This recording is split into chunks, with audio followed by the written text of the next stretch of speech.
Saudara, dibukakan pola pikir kita tentang bagaimana pentingnya kita mempersiapkan generasi berikutnya bagi gereja Tuhan.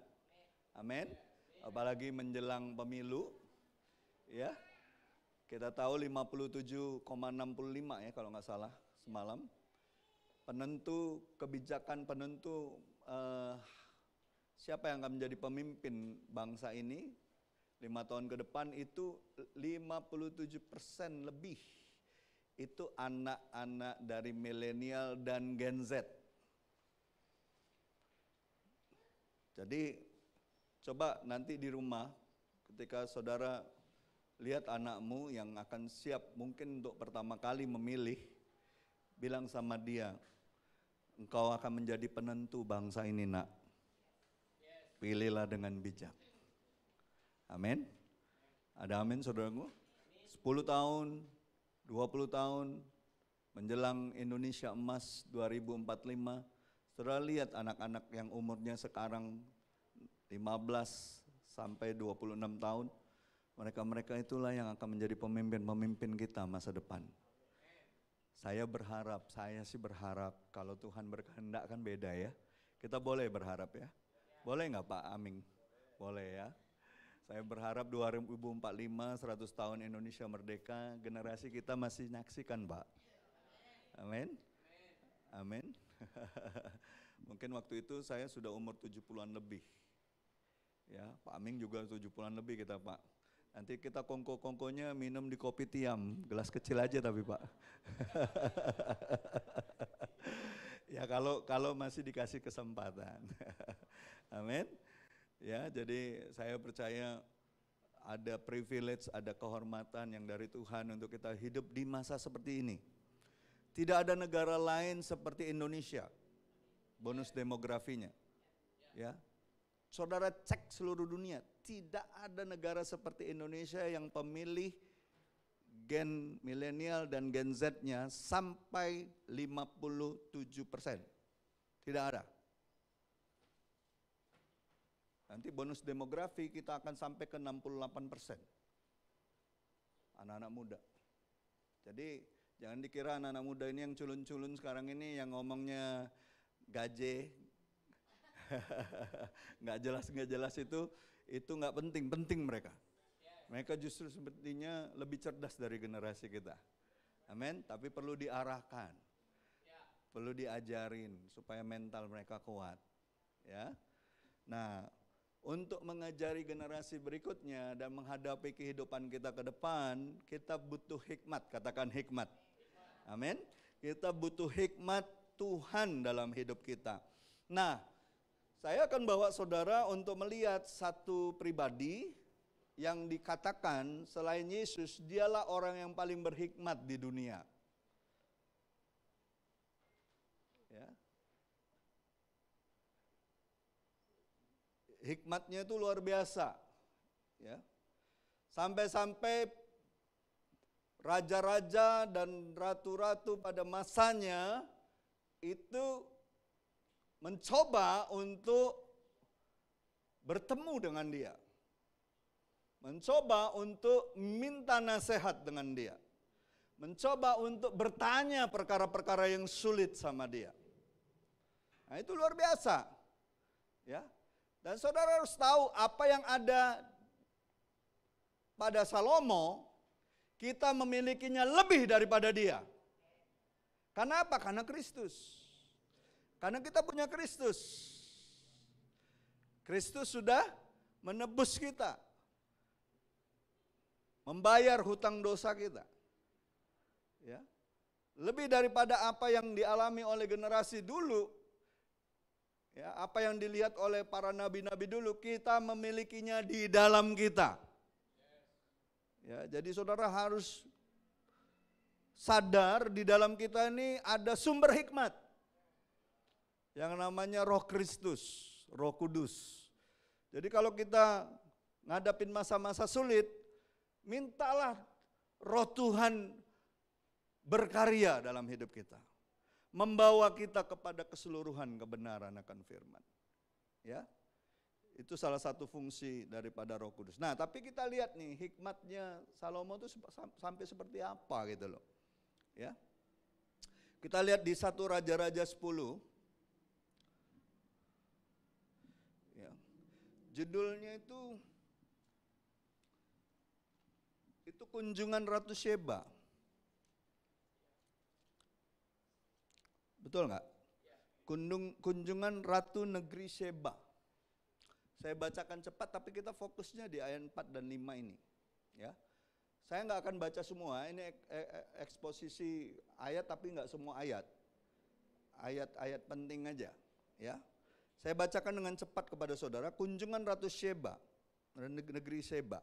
Ketika Ratu Negeri Sheba mendengar kemasyuran Salomo karena nama Tuhan, perhatikan, kemasyuran Raja Salomo karena nama Tuhan. Amin. Jadi apapun yang Tuhan kerjakan, sesuatu yang baik, yang besar, yang luar biasa dilihat orang di dalam hidup kita, itu karena Tuhan. Bukan karena diri kita, bukan karena kemampuan kita. Lalu dikatakan gini, ia datang hendak mengujinya dengan pertanyaan yang sulit-sulit. Ini terjemahan TB2. Pertanyaannya apa? Mudah? Tidak, sulit-sulit. Ya. Ia datang ke Yerusalem diiringi pasukan yang sangat besar dengan unta-unta yang membawa rempah-rempah, emas yang sangat banyak, dan batu permata yang mahal. Setelah sampai kepada Salomo, ia menanyakan kepadanya semua yang ada dalam hatinya. Salomo menjawab sebagian kecil. Tidak. Segala pertanyaannya. Tidak ada apapun yang tersembunyi bagi raja yang tidak dapat dijelaskannya kepada ratu itu. Ayat 4, ketika ratu dari Sheba melihat segala hikmat Salomo dan rumah yang telah didirikannya, makanan di mejanya, pengaturan tempat duduk pegawai-pegawainya, pelayanan pada hambanya, dan pakaian mereka, para juru minumannya, dan kurban bakaran yang biasa dipersembahkannya di rumah Tuhan, tercenganglah ratu itu. Cak mana wong kalau tercengang itu ya? Ini ratu cantik, terkenal kaya di Timur Tengah pada saat itu.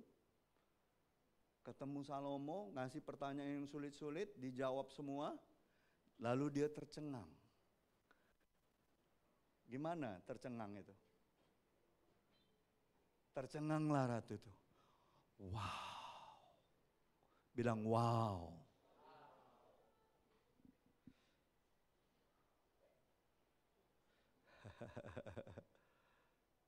Sampai gitu loh. Hikmat yang Tuhan beri kepada Salomo. Sampai bikin salah seorang pimpinan satu kerajaan besar sampai tercengang.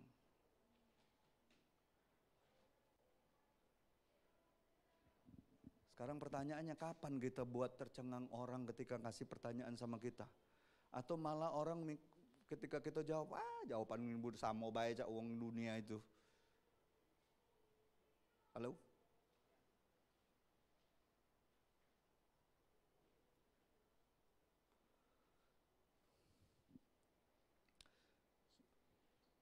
Saya stop sampai di sini dulu. Saya mau kasih gambarannya gini. Kabar kemasyuran hikmat Salomo itu sampai tersiar ke negeri Sheba. Saudara tahu Sheba itu di mana? Ada yang tahu? Sheba itu di perbatasan di Ethiopia. Sekarang namanya Ethiopia. Ethiopia itu dulu salah satu kerajaan yang terbesar yang pernah ada di kawasan Timur Tengah dan Afrika itu. Itu negeri kaya sekali. Dipimpin oleh seorang ratu. Ratu Sheba namanya. Ya, zaman Nabi Salomo ini, zaman Raja Salomo ini. Masa itu sekitar 6 abad sebelum Masehi. Pertanyaannya, kabar tersiar sampai sampai Ethiopia, Sheba itu. Bayangkan, nggak ada jaringan alat komunikasi dalam bentuk apapun, betul nggak? Belum ada YouTube, belum ada internet, belum ada apapun, betul? Nah, setiap berita yang beredar itu hanya berlangsung dari mana? Dari mulut ke mulut. Bilang sama sebelahmu, mulutmu itu penting. Mulutmu itu penting. Kalau bahasa Jawanya tuh apa? Cangkemmu itu. Penting cangkem. Penting mulutmu itu. Kalau itu dipakai untuk memberitakan sesuatu yang baik. Ada amin? Ada amin? Sama juga waktu kau mengatakan perkataan yang mengutuk, perkataan yang negatif, menggosipin orang, sama dampaknya juga sama, besar dampaknya. Makanya hari-hari ini kami hamba-hamba Tuhan menolak perkataan kutuk kepada bangsa Israel sebagai umat pilihan Tuhan. Amin. Kita nggak boleh mengutuki Israel. Hal yang terjadi di sana, perang itu kan, itu perang bukan perang agama, bukan perang, itu kan karena wilayah, perebutan wilayah. Politis sekali. Kita secara politis adalah negara non-blok, tidak memihak ke kiri dan ke kanan. Kita netral, kita bangsa yang ingin membawa damai. Kemanapun kita pergi, amin. Ya kan? Amin. Ya.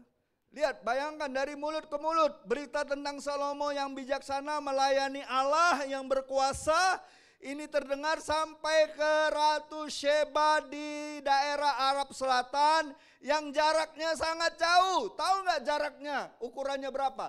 1.200 mil. Berapa itu kilometer? 1 mil itu 1,6 kilometer. Hampir 2.000. Hampir 2.000 kilometer. Kira-kira kalau dari sini, kalau Pulau Jawa itu 2 kali bolak-balik. Kalau dari Sumatera ini, dari sini ke Medan. Kira-kira. Lebih ya malah. Sampai itu berita.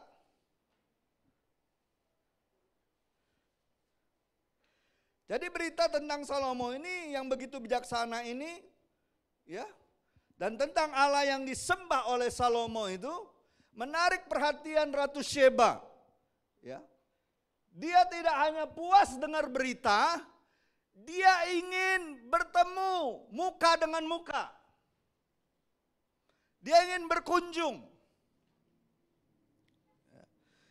Dia ingin melihat langsung, menyaksikan langsung live. Nggak puas dia cuma dengar berita. Ya. Nggak puas dia berita hanya sampai ke telinganya. Jadi waktu yang diperlukan untuk menempuh 1.200 mil kalau naik onta, tahu berapa lama? 60 hari. Ini ngunjungin keluarga baik yang jaraknya cuma berapa, boro-boro sebulan sekali. Kan saya minggu lalu cerita tentang mertua. Bagaimana mertuanya Musa luar biasa, Yitro masih ngunjungin Musa dan kasih nasihat. Ini 2 bulan, bilang sama sebelah kau, 2 bulan naik onta. Bayangin di pucuk onta 2 bulan. Kebayang enggak?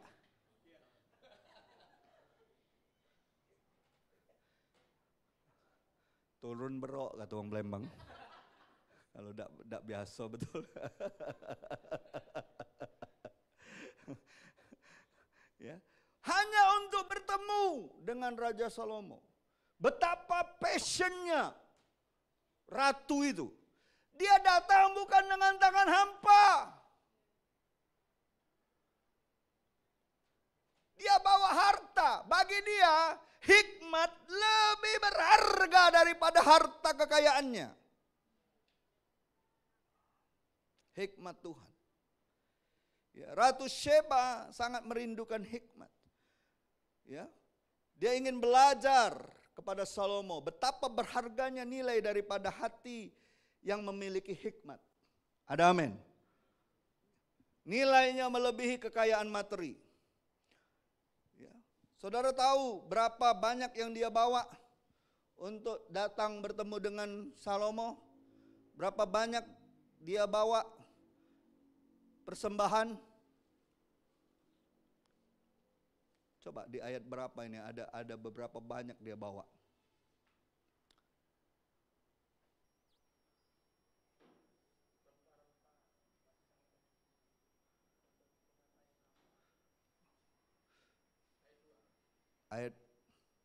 Bukan ayat selanjutnya. Ayat 14. Nah, ayat 14. Coba ya, kita hitung ya. Kita hitung ya. Adapun berat emas yang dibawa kepada Salomo dalam 1 tahun ialah ini untuk kekayaan Salomo, bukan yang dibawa oleh Ratu Sheba ini. Ayat 10. Lalu ia memberi raja 120 talenta emas. Saudara tahu 1 talenta emas berapa kilo? Siapa yang tahu?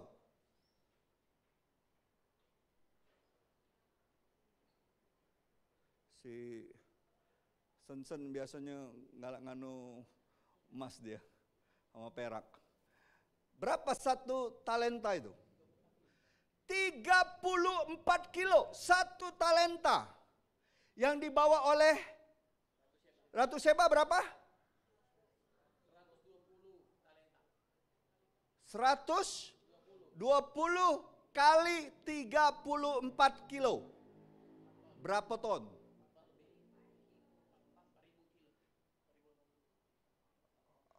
4 ton berapa?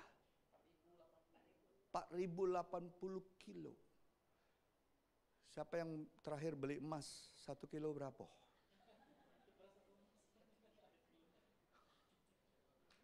Itu beras apa emas yang dibawa? Alkitab katakan emas. Belum rempah-rempah, belum kain linen, belum segala yang lain. Baru emas. Bayangin orang zaman dulu untuk dapat hikmat, tahan bawa sebegitu banyak untuk ketemu Raja Salomo. Bagaimana dengan kita mau bertemu dengan raja, segala raja yang memiliki segala hikmat? Kau bawa apa? Tuhan gak minta apa-apa. Tuhan hanya minta hati yang rindu.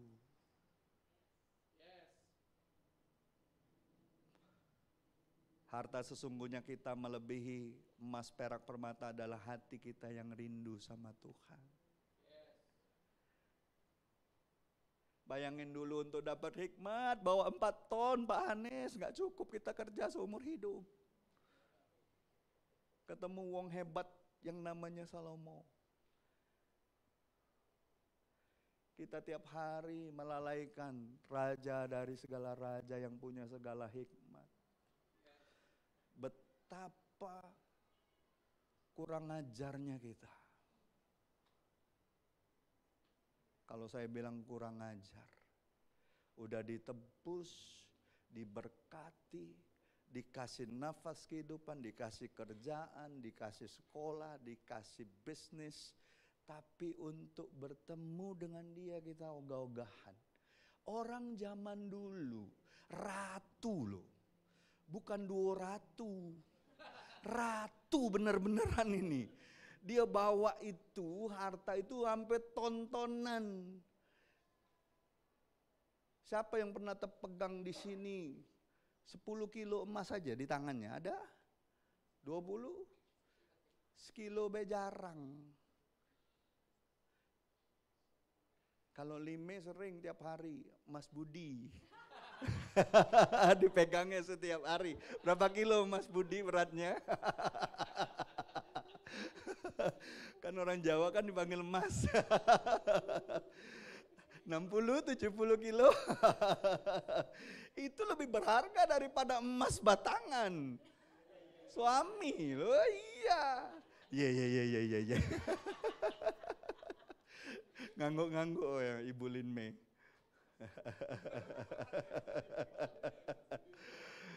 Ya, tanyalah sama ibu-ibu yang sudah ditinggal oleh suami terkasih, lebih berharga dari emas suaminya, betul nggak? Ya kan? Halo? Bayangin 4 ton loh. Mau kerja sampai kapan kita mau ketemu Salomo kalau modelnya kayak gitu? Kita tiap hari gratis. Gratis tinggal datang. Bapakku datang,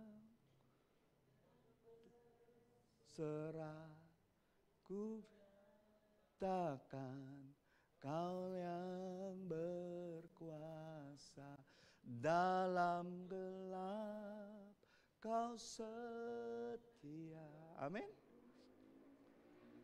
Tinggal datang. Nggak perlu mikir bawa emas tontonan untuk minta hikmat sama Tuhan. Bahkan dikatakan di kitab Yakobus itu, Dia memberikannya. Kalau kau kurang hikmat, mintalah kepada Bapa di sorga yang tidak hitung-hitungan kasih hikmat itu kepadamu. Minta hikmat Tuhan. Apa masalahmu hari ini? Persoalan bisnis, persoalan keluarga, anak, kesehatan. Minta hikmat dari Tuhan. Minta hikmat.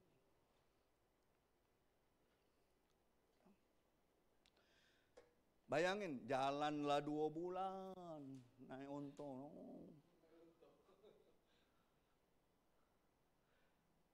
Ketemu bawa upeti pula.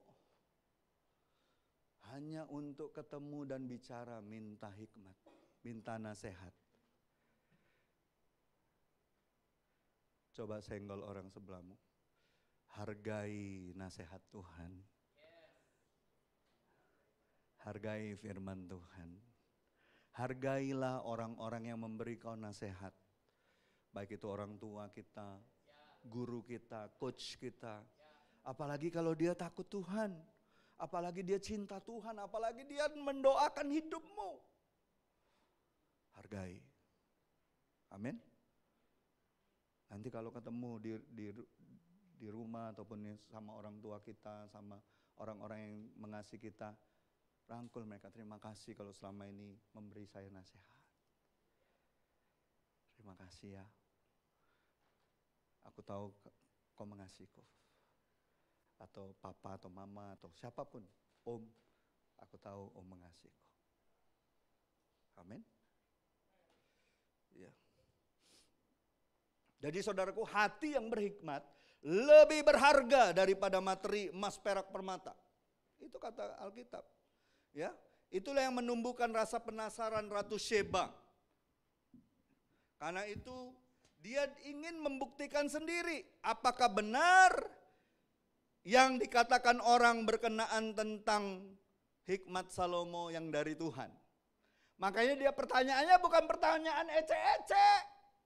Pertanyaannya yang sulit-sulit. Pertanyaannya mungkin soal bagaimana mengatur kerajaan, bagaimana ngatur ekonomi, bagaimana ngatur keluarga mungkin, bagaimana menghakimi, mengadili kalau ketika ada kasus-kasus yang sulit. Kan dibilang pertanyaannya sulit-sulit. Kalau antar pemimpin besar kerajaan, pasti pertanyaan-pertanyaan tentang kenegaraan, betul? Tentang politik. Jangan anti politik, kita harus bicara karena segala sesuatu itu keputusan politik. Lihat antri solar, itu keputusan politik. Hati-hati. Ya. Nah, hal itu penasaran, ya. Apa yang membuat Ratu Sheba? Apa yang Ratu Sheba lihat dari Raja Salomo? Yang pertama, saya cepat saja. Yang pertama, apa yang dia lihat oleh Ratu Sheba waktu dia bertemu dengan Salomo? Yang pertama, dia lihat Salomo membuktikan kebijaksanaannya tidak sebatas piawai berkata-kata. Amin. Melainkan juga apa?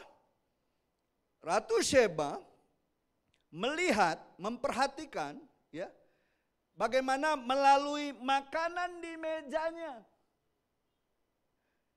pengaturan tempat duduk pegawainya, pelayanan para hambanya, cara mereka berpakaian, para juru minumannya, serta kurban bakaran yang mereka siapkan. Dilihat satu persatu oleh Ratu Sheba. Dan itu yang membuat dia tahu Salomo bukan hanya pintar berkata-kata, tapi betul-betul sanggup memberikan arahan di dalam pelaksanaannya. Ada amin? Ada amin? Saudara, kalau kita punya hikmat, kita bukan hanya punya pengertian untuk kita ucapkan, tapi kita punya pengertian untuk melakukannya.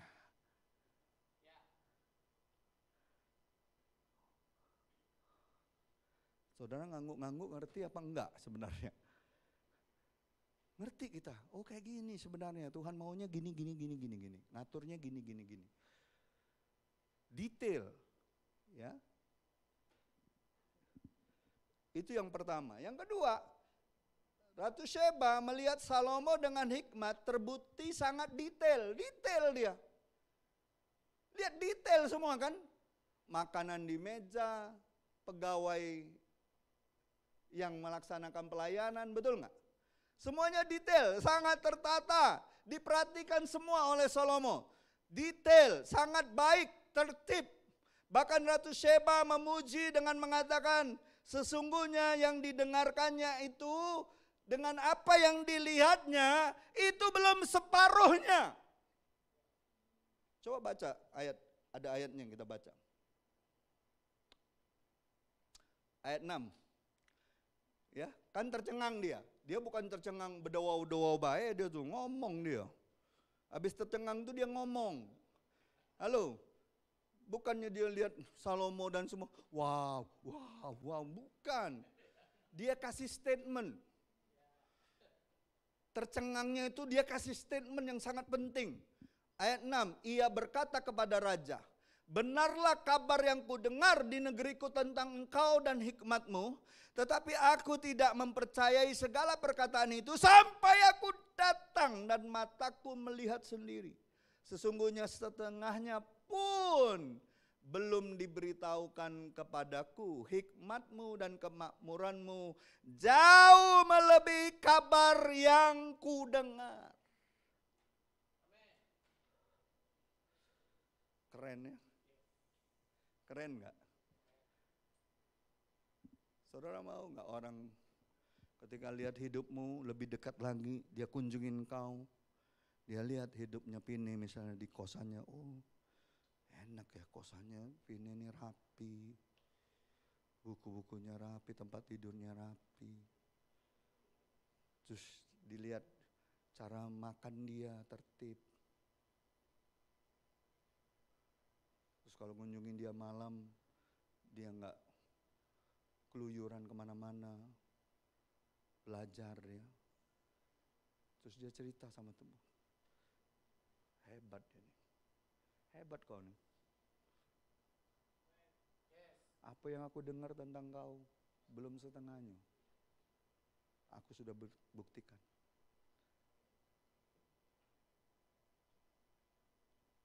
Dan pada akhirnya, saudara tahu nggak? Bukan hanya Salomo yang disanjung, pada akhirnya nama Tuhan yang disanjung. Nama Tuhan yang disanjung.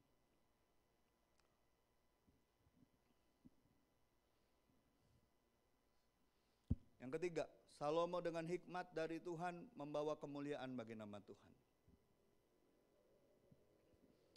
Ya. Nyatanya kebijaksanaan, kekayaan Salomo jauh lebih besar daripada yang diberitakan kepada Ratu Sheba. Melihat kenyataan demikian, Ratu Sheba memuji Allah. Dia muji Allah pada akhirnya.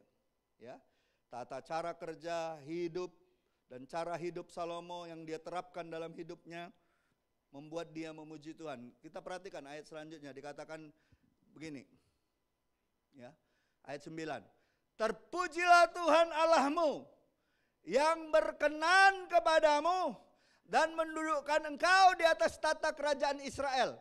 Karena Tuhan mengasihi Israel untuk selama-lamanya.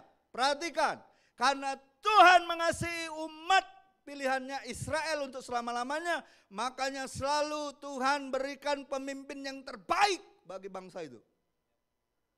Ya.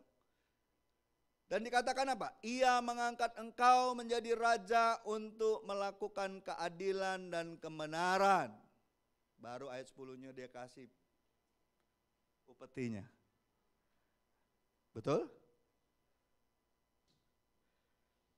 Berbahagialah, ayat 9-nya berbahagialah istrimu, berbahagialah pegawaimu. Artinya ketika kita sebagai umat Tuhan punya hikmat Tuhan, bukan hanya kita yang berbahagia, keluarga kita berbahagia, orang-orang yang bekerja sama kita berbahagia, bahkan nama Tuhan dimuliakan. Saudara mau nggak sampai ke level seperti itu? Kita mau nggak sebagai gereja Tuhan menjadi orang-orang sampai ke level seperti itu? Kita bukan hanya orang yang berdoa, kita bukan hanya orang yang berjaga-jaga, kita bukan hanya orang yang suka memberi, tapi juga kita punya hikmat dalam mengatur segala sesuatu yang Tuhan percayakan sama kita. Detail. Hal-hal detail. Semalam waktu mau ibadah Yud, saya perhatiin satu-satu. AC. Saya bilang itu mati tuh. Kata tim ASR, enggak pastor sudah dinyalain, memang kayak gitu dia kecil. Mati saya bilang, cek. Pas dicek betul mati. Kita kalau kita terbiasa ngecek detail, kita tahu itu mati, itu berjalan atau tidak.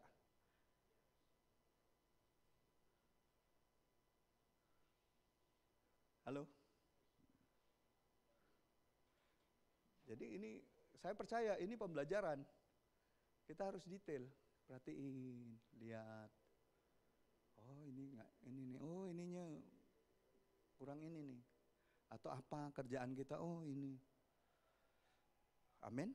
Ada amin?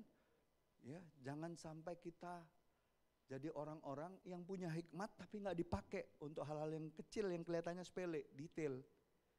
Pakai itu. Karena orang akan memperhatikan. Saya ingat dulu ya, kalau pastor kita itu, kalau masuk ruangan ibadah di Depok itu, dia giniin kursi. Digituin semua kursi. Dia lihat di tangannya ada debu nggak? Terus kalau dia giniin, ketahuan ini kursi rata apa enggak. Terus dia panggil usher. Ini tadi dibersihin nggak? Siapa yang ngatur? Panggil. Detail. Nggak enak memang waktu kita ditegur. Tapi kita ngerti, oh ini hikmat dari Tuhan. Supaya orang merasakan ibadah itu nyaman. Ibadah itu menghormati hadirat Tuhan. Kita mau tempat kita walaupun nggak besar, walaupun kecil tempatnya, tapi rapi. Amin. Apalagi nanti kalau kita bangun tempat kita sendiri, dikasih berkat yang lebih besar. Kalau yang kecil aja nggak bisa kita ngaturnya, bagaimana Tuhan mau kasih yang lebih besar? Ada amin saudaraku. Amin. Saya percaya jemaat ini mari kita belajar dari hal-hal yang kecil. Amin. Minta hikmat sama Tuhan. Ya. Nggak mungkin Tuhan percayakan yang lebih besar kalau kita perkara yang kecil aja nggak setia. Ya, dalam bisnis apapun kita harus detail. Misalnya hal bisnis apa yang harus diurus, ini itu ini apa yang harus perlu diselesaikan, selesaikan. Saya mungkin nggak tahu detail soal bisnis, tapi saya tahu kebenaran firman Tuhan bahwa orang harus detail. Karena kalau enggak lalai satu hal akan merugikan diri sendiri. Tapi waktu kita detail, kita kerjakan yang terbaik, bahkan hal-hal kecil kita perhatikan, orang ngunjungin kita, mereka akan lihat, wow, luar biasa ini orang. Amin, amin. Waktu dia cek hidup kita, wow. Dan waktu dia lihat hidup kita, dia pasti rindu gak ingin memberkati kita.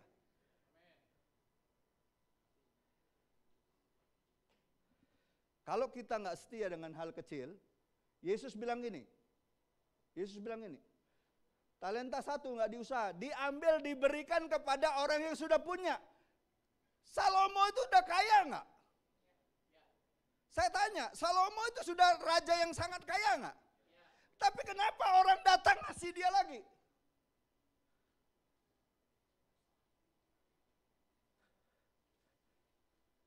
Hikmat.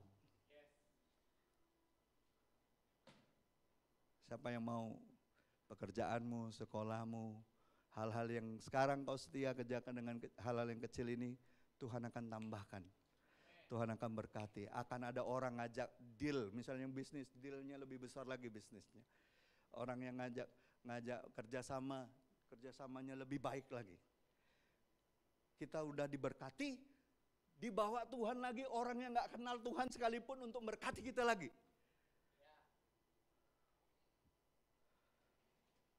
Siapa yang percaya tahun tuaian akan datang, bukan hanya tuaian jiwa-jiwa, tapi akan resources datang.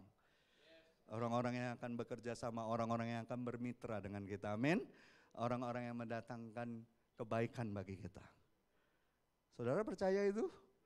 Minta hikmat sama Tuhan. Kalau saudara baca 1 Raja-Raja, ya, Salomo tuh dari awal, waktu dia berdoa, di bait Allah, waktu dia habis bangun bait Allah, dia tuh permintaannya cuma satu.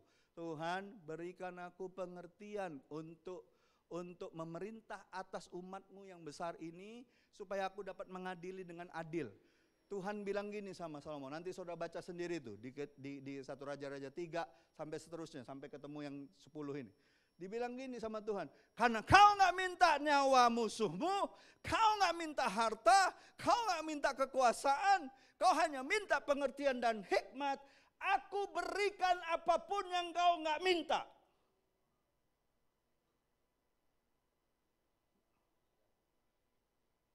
Keren ya? Nah, kita malah minta yang, Tuhan beri aku kekayaan, beri aku ini. Oh Tuhan, ada musuh, aku mati ke Tuhan. Kacau kalau gitu. Singkirkan, ya. Kalau bahasa pendoa siapanya, ku patahkan, ku injak, ku tendang. Wow, bahasanya sudah bahasa pertempuran, peperangan, saudaraku. Padahal tidak perlu. Yang perlu itu kita ngalah. Tuhan, orang yang menyakiti aku mau mengalah saja Tuhan. Aku serahkan dia ke dalam tangan-Mu. Kau yang paling berhak menghakiminya Tuhan. Ketika musuhmu lihat kau ngalah, mungkin dia ngengkeng. Mundur juga wong ini, takut sama aku. Padahal dia lagi nempat ke dirinya dalam bahaya. Karena apa? Musuhnya sekarang Tuhan. Ngengkenglah kau, terjungkel kau kayak. Makanya saya kalau ada orang yang mencoba nyerang, musuhin, ngecilin kita, jelekin kita, wong sudah jelek mau dijelekin apa lagi gitu loh. Iya kan? Iyalah, kita ini memang gak ada bagus-bagusnya kok, orang berdosa tadinya. Dibenarkan oleh karena anugerah kasih karunia Tuhan. Saudara, saya mau kasih tahu ya, anugerah itu ya diberikan kepada kita nih yang nggak layak kita ini, nggak layak. Ada yang di sini berani ngomong, aku layak Tuhan terima sesuatu yang baik dari Engkau. Kalau kita layak terima sesuatu yang baik dari Tuhan, itu namanya upah, bukan kasih karunia. Kasih karunia baru menjadi kasih karunia ketika kau tahu kau nggak layak.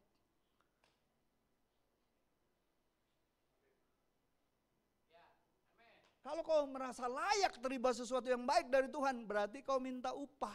Berarti kau hidup berdasarkan hukum, bukan berdasarkan kasih karunia Tuhan.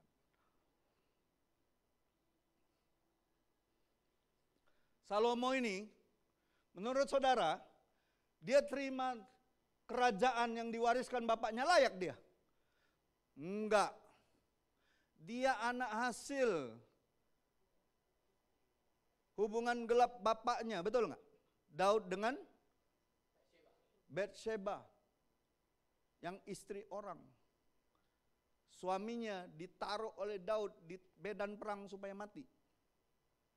Sebagai, kalau untuk ukuran manusia yang layak jadi pewaris tahtanya Daud, anak dia yang paling tua dari istrinya yang sah. Tapi kenapa Salomo yang dipilih Tuhan? Karena itu memang kedaulatan Tuhan. Kasih karunia itu pemberian Tuhan kepada siapapun yang kita tahu tidak layak.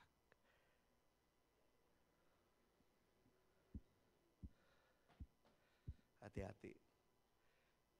Kalau saudara mengerti ini, saudara dengan hikmat Tuhan tidak akan pernah menghakimi siapapun. Nggak pernah.